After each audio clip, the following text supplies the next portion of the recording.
To stage or not to stage? That is the question. Let's get it answered. I'm Laura, the marketing specialist with the Walton home team of Keller Williams, and I want to talk to you about staging. What does it mean to stage your home? Staging a home is a strategic marketing tool used by sellers to help buyers imagine themselves living in your home and helping them fall in love with your property.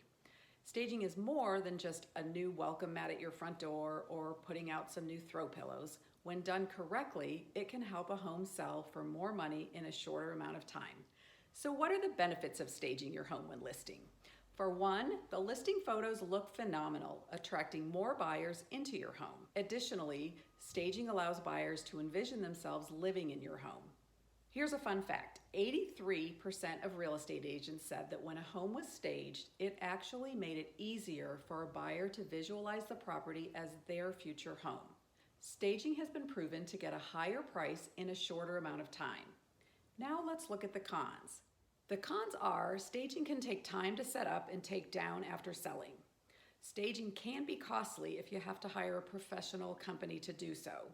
And if done poorly, staging may not be in the buyer's taste. So what do you think? Would you consider staging when listing your home? Staging is a marketing value that we offer at no cost to all of our sellers. Just contact us today for a free evaluation.